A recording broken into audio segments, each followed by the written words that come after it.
The moment they stop you from seeing the damage is already bigger than the speech. That is where I start. Not with the press conference, not with the flag, not with the phrase mission accomplished dressed up in newer language. I start with the missing picture. I start with the frame that is suddenly unavailable. I start with the part they do not want independently checked. Because war today is not only fought with missiles, it is fought with delay. Delay the image. Delay the casualty number. Delay the correction. Delay the admission. Delay the panic. Delay the point where the public realizes the battlefield and the briefing have separated from each other. And once you understand that, this entire story reads differently.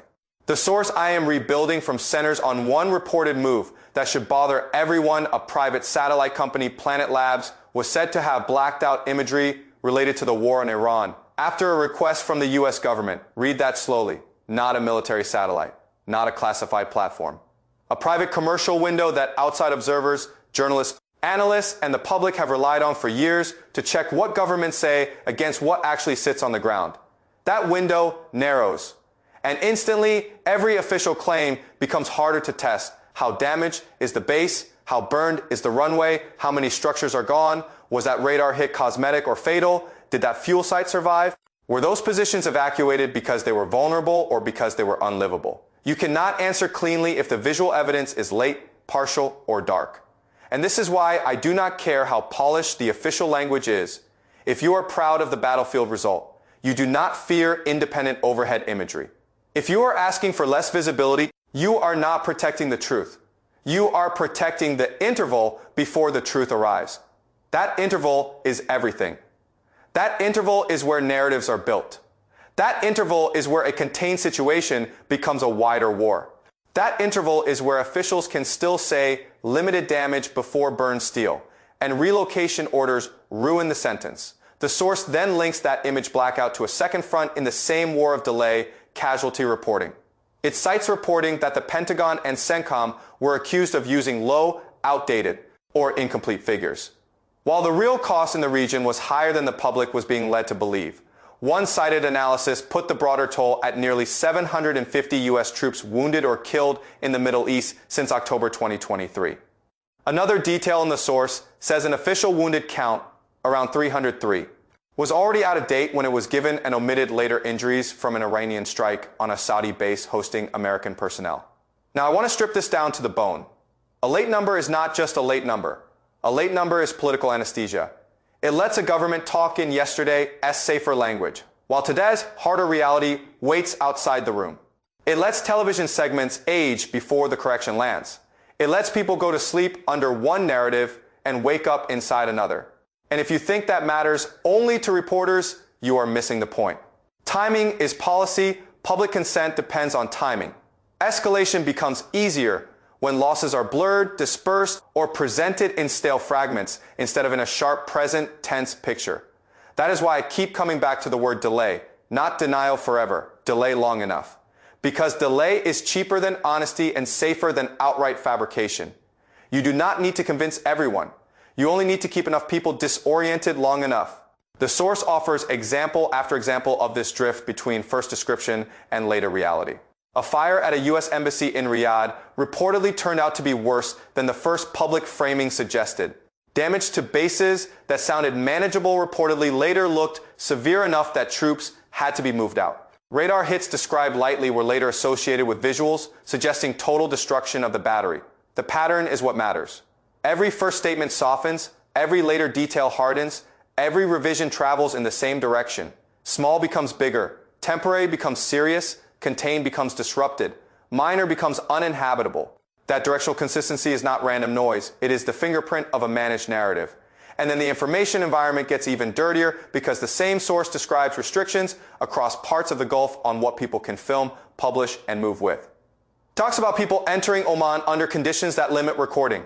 It says foreigners in the UAE can face arrest over publishing missile strike footage. It describes how few journalists have been able to get close to the most sensitive zones. It points to a region where multiple governments have reasons to narrow visibility at the exact moment independent verification matters most. Now put all of that on one table, independent satellite images reduced on. The ground footage restricted, journalistic access narrowed, official casualty counts disputed. Later corrections uglier than early statements, that is not a healthy information ecosystem under stress. That is an ecosystem being shaped so the public can feel informed without actually being able to verify much of anything, and whenever that happens, the vacuum does not stay empty, it gets filled.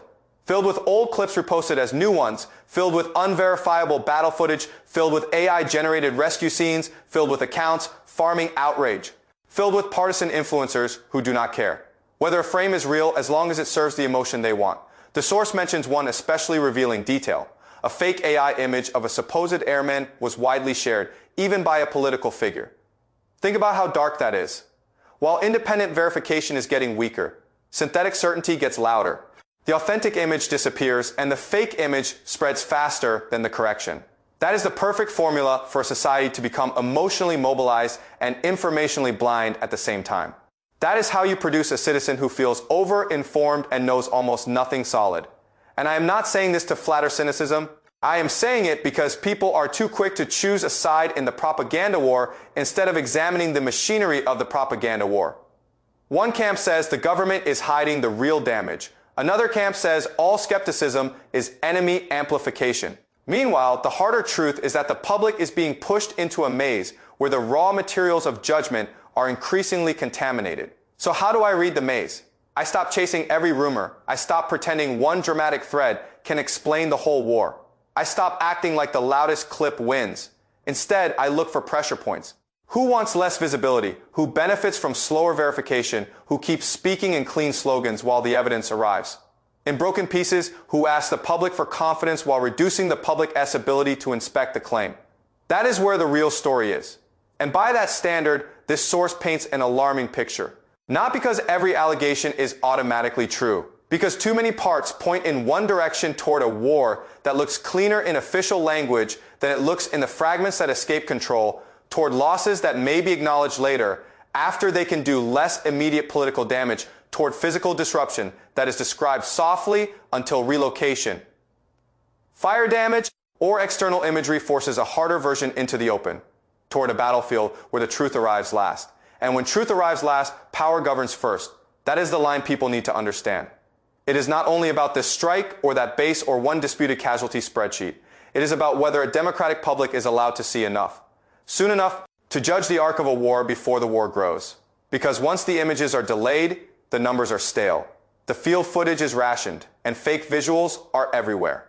The argument itself becomes distorted. Citizens are no longer debating reality. They are debating curated slices of reality released on someone else. Schedule, that is the most dangerous part. Not just the bombs, not just the bodies, the schedule.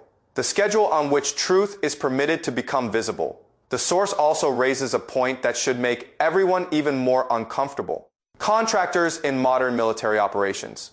Contractors can be exposed to the same violence, move in the same zones, and support the same missions as uniformed personnel.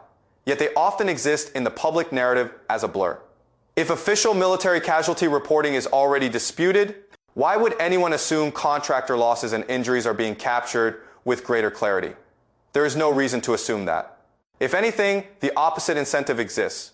Gray zone personnel make gray zone accounting easier. Again, I do not need to overclaim. I do not need to swear that every hidden number is monstrous. I only need to recognize the design. A system with poor visibility, delayed counting, and compartmentalized exposure does not produce accidental underestimation. It produces structural underestimation, and structural underestimation is incredibly useful when leaders want to preserve the image of command. Because nothing destroys the image of command faster than the public realizing the battlefield is more chaotic, more damaging, and less controlled than the rhetoric suggested. So I ask the question that sits underneath all of this. If the war is going as well as they imply, why is the independent picture shrinking? Why do we need blackout requests from private imagery providers? Why do casualty disputes keep trailing behind confident messaging? Why does later reality keep landing harder than first description? Why is the public being asked to accept certainty in direct proportion to how difficult independent verification has become? That is not the behavior of a system trying to inform you.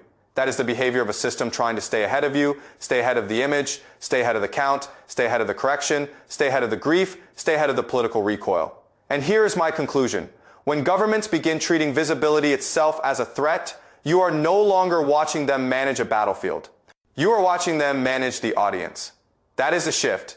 The war still explodes in real places, on real runways, near real bases, around real people. But the domestic story becomes a second battlefield, and on that battlefield, the objective is simple: keep the public uncertain enough to remain passive, not informed enough to decide, not clear enough to resist, just uncertain enough to wait. Wait for the next briefing, wait for the next correction, wait for the next image release, wait until the event is old enough to absorb, wait until the dead can be folded into statistics instead of shock. And that is why the missing image matters so much. The blackout is not just about one company, one government request, or one region at war.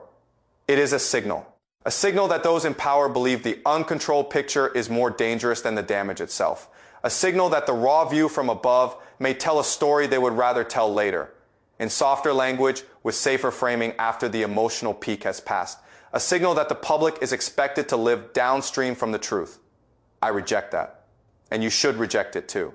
Because once you accept a war where the image comes late, the body count comes late, the admission comes late, and the correction comes late, you are accepting a politics where consent comes first and truth comes second. That is not a free public. That is an audience on a delay. And in war, a delayed audience is often just another weapon.